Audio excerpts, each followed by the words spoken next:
It's August 13th, 2018. A day that began like any other, but ended with a family's world shattered. Chris Watts woke up in his home in Frederick, Colorado, his life a portrait of normalcy. His wife, Shanann, had just returned from a business trip in Arizona. She had a busy day ahead, a prenatal appointment, work to do for her Lavelle business, and of course, the usual demands of motherhood. Shanann and Chris had shared 8 years together, 2 children, a life built in suburbia. But somewhere beneath the surface, cracks had started to form. Chris had been living a double life. He was having an affair, but Shanann didn't know. The betrayal simmered under the surface, undetected for weeks. At 2 a.m., Shanann arrived home, driven by her friend, Nicole Utoft Atkinson. She should have been exhausted after her trip, but there was work to do, messages to reply to, and plans to make. In the early hours of August 13th, after Shanann returned home, she and Chris had an emotional argument where he confessed he wanted a divorce. It was after this confrontation that the quiet of the house was broken by an act of unspeakable violence. The clock ticked on, quietly. But then, by late morning, something went wrong.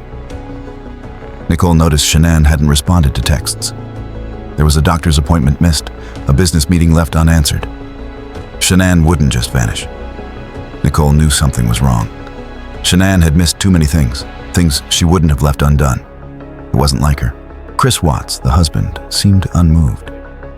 He denied knowing anything when asked about Shanann's whereabouts. He wasn't panicked, he wasn't frantic. Instead, his words came calmly, almost rehearsed. He said he'd last seen Shanann at 5:15 a.m. It wasn't even a question. When police arrived for the welfare check, they found Shanann's purse, her car keys, phone, and medication, all still in the house. Her car was in the garage, with the girl's car seat still inside. Shanann's wedding ring was left on the bedside table, untouched. These details don't align with the simple disappearance. They tell a different story, a story of a man who knows more than he's saying, but refuses to acknowledge it. How does a man act when he knows something he shouldn't? How does a man whose family is missing stand there, with arms crossed, seemingly more focused on explaining his routine than expressing genuine worry? And it was just like, I was, it was tearing me apart last night, and I needed that last night. Chris had been calm, even when the police showed up, and it was this calmness that unsettled those around him. As police continued their investigation, there was a growing sense that Chris was more than just the confused husband. He was hiding something, and that something was about to come to light. Shanann's father, Frank Razuchek, would later recall that Chris was too calm and controlled, speaking about the disappearance as if he were discussing the weather. Law enforcement officers noted his demeanor during the welfare check. He wasn't crying or frantic, but instead talked too much and too calmly. This is the turning point. The world sees a man who seems distressed by the disappearance of his family, but the emotions don't match the situation. Here, Chris Watts' public performance of grief becomes a moral tension. His words, repeated like a script, are dissonant with the circumstances. The tension is felt by everyone around him. How could a man act so detached when his wife and children are missing? The emotional contrast begins here. Chris Watts, in his own mind, may have thought he was fooling everyone, but there's a growing recognition that his calmness is unsettling. It doesn't feel like the reaction of a husband desperate to find his family. It feels like a man trying to maintain control in the face of a world he's about to lose. His emotional performance becomes the stage for a deeper psychological unraveling, one that would soon be exposed by the police. It's no longer about the family's disappearance. It's about Chris Watts himself and the lies he's trying to hold together. The first emotional turning point comes when Nicole Utoft Atkinson begins to feel that something isn't right. The dread starts building. She can't get a hold of Shanann, and it's uncharacteristic. Her worry shifts from concern to something much darker. Did something happen to Shanann? The second turning point occurs when Chris Watts' calm demeanor is no longer enough to mask the truth. Law enforcement begins to piece together the evidence. A neighbor's security footage that shows Chris backing his truck into the garage after Shanann was supposed to be leaving for her appointment.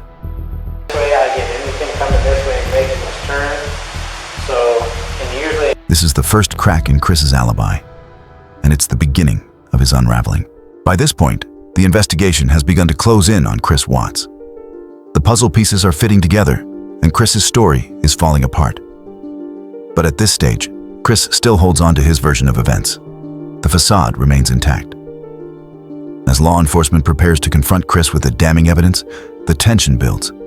The clock is ticking, and Chris Watts stands on the edge of his own destruction, unable to hold on to the lies any longer. The words, when they finally came, were spoken with a chilling detachment.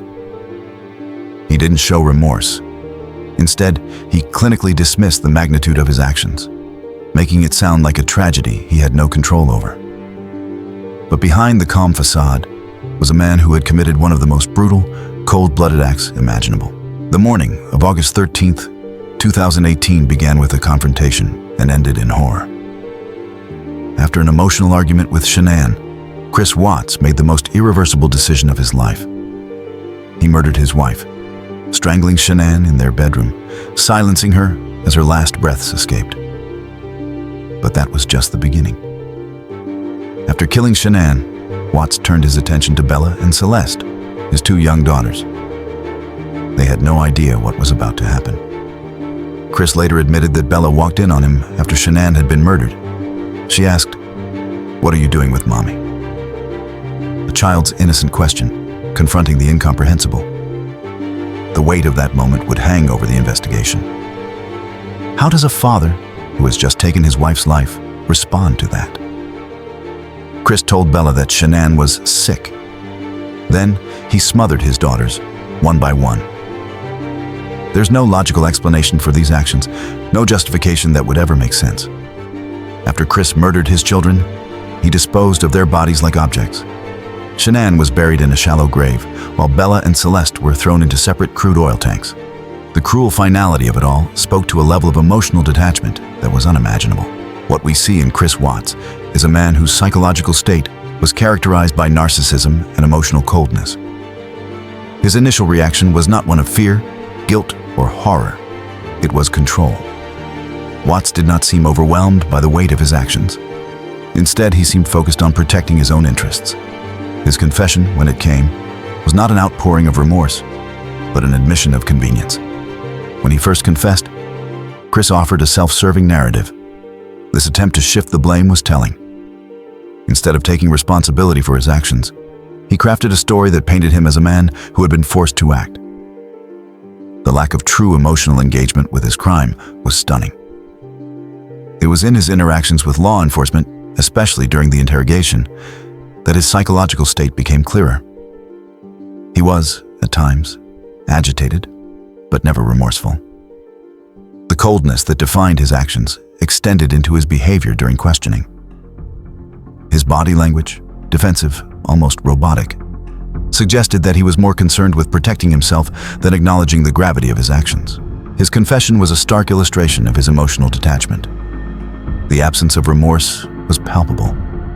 FBI investigator Tammy Lee would later recall that Watts didn't break down during the interrogation.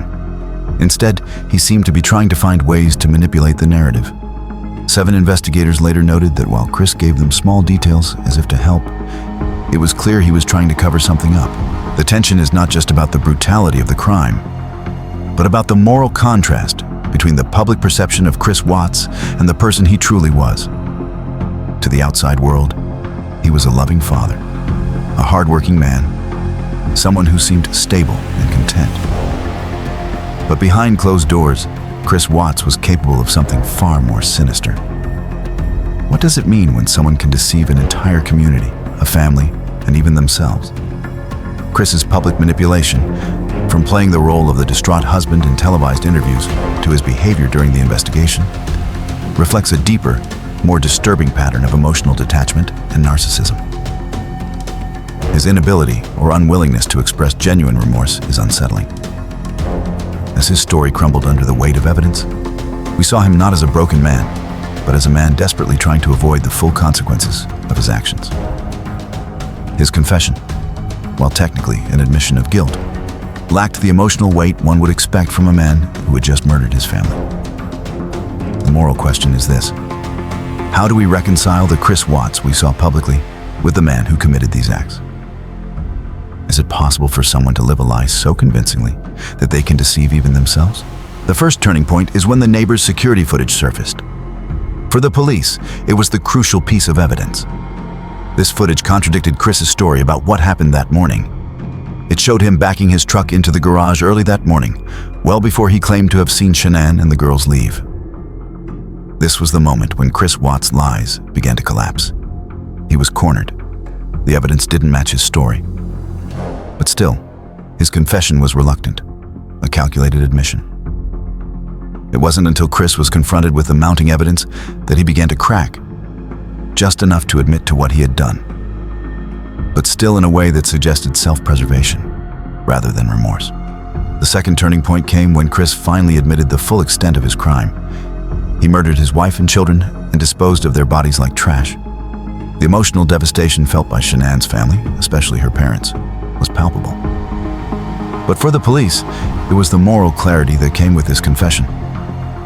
Chris was no longer just a suspect. He was a murderer, plain and simple. Chris Watts, the perpetrator, whose confession is a window into a psyche marked by emotional detachment, narcissism, and a lack of remorse. Shanann Watts, the victim whose life and death became a symbol of the betrayal and manipulation she never saw coming. Shanann's family, Razucheks, the survivors, left to pick up the pieces of their shattered world, facing not only the death of their loved ones, but the public aftermath that would follow. Law enforcement. The team of investigators working tirelessly to uncover the truth behind Chris Watts' lies. By now, Chris Watts' narrative had collapsed, but the questions remained. Why did he do it? What was the final tipping point? What drove a man, seemingly capable of love and normalcy, to take the lives of the people he was supposed to protect? As Chris Watts faced his inevitable arrest and trial, the Razucheks, Shanann's family, were forced to confront the loss not just of Shanann and her daughters, but of their peace. They were now the target of vicious online conspiracy theories, and the emotional toll of this public spectacle was only beginning. In those few words, Chris Watts tried to explain away an unimaginable horror. But his words, spoken without feeling, almost rehearsed, didn't convey the weight of what had been taken. A wife, 2 daughters, a future, stolen not in a moment of passion, but through a calculated act of brutality. There was no explanation, no justification that would make sense of it. The truth was much darker, and in the end, there would be no escaping the consequences of the life he had destroyed.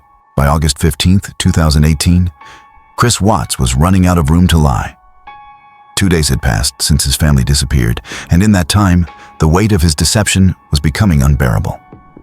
Chris had already been questioned multiple times. He had already given the police a story, one that was starting to unravel as investigators connected the dots. The discovery of the neighbor's security footage was the first crack in his alibi. It showed him backing his truck into the garage in the early hours of August 13th.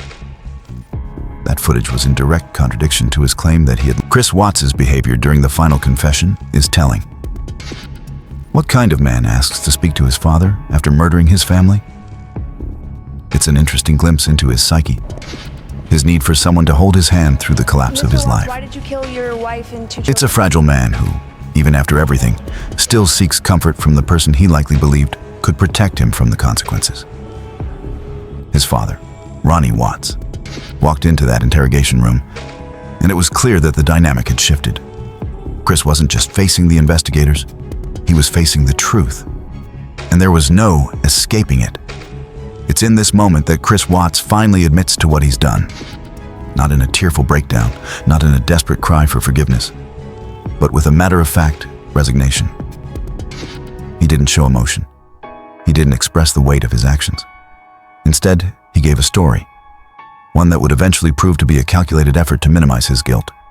He claimed he had killed Shanann in a fit of rage only after discovering she had smothered their daughters. This version of events was just another attempt to deflect the full weight of his actions. It wasn't true. He had planned it. He had killed them all. His first confession was a lie, a final, desperate attempt to cast blame on his victim. Reflecting on the confession, investigators like Tammy Lee noted that he still tried to minimize his actions, distancing himself from the act of killing his children. It wasn't a breakdown, but a surrender to the evidence. His father, Ronnie Watts, was brought into the room, and it was to him that Chris first delivered his story. A moment of devastating realization for a father who couldn't believe what he was hearing. On one hand, he admitted to the murders, yet on the other, he remained emotionally detached. There was no remorse in his voice, no deep sorrow for the destruction he had caused. Even in his confession, he still tried to minimize his role, painting himself as someone who had been pushed into a corner, someone who had no choice. But there were choices, and Chris Watts knew that. His attempts to shift blame onto Shanann were not only a moral failure, they were an emotional betrayal to the memory of the woman he had once claimed to love. This is the heart of the moral tension. The contrast between the crime he committed and his inability to confront its true gravity. It's as though he still couldn't reconcile who he was with what he had done. And that psychological disconnect is what made his confession so unsettling. It wasn't about regret. It was about the simple fact of being caught. The first emotional turning point is Chris Watts' confession to his father. It marks the moment when his lies, his narrative, his world, everything he had worked to protect, began to crumble. But even then, his confession felt calculated, not emotional. It's as if he was still trying to preserve himself, even in the face of undeniable truth. The second turning point comes when the Razucheks, Shanann's family, are forced to confront the reality of their grief. Celeste and Nico had all their lives to live. This is something we will never get over. We will always mourn the loss of our family, and in that... Chris, I want to talk to you as a father. They had already suffered the unbearable loss of their daughter and grandchildren, but now they were confronted with the horror of knowing that the person responsible for their deaths was someone they had trusted. Their emotional devastation wasn't just about the loss, it was about the betrayal, the ultimate betrayal. Chris had not only killed his wife and children, but he had also torn apart a family in the most brutal, selfish way possible. The case was now moving forward, and Chris Watts had confessed.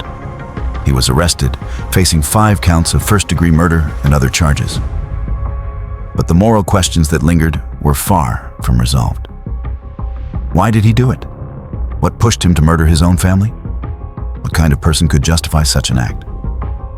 The investigation wasn't over, and neither was the emotional toll on those left behind.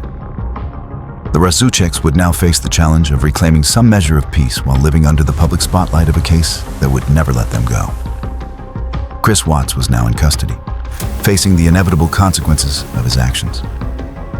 But even behind bars, the question remained: did he ever truly understand the depth of the destruction he had caused? Would he ever feel the weight of the lives he destroyed?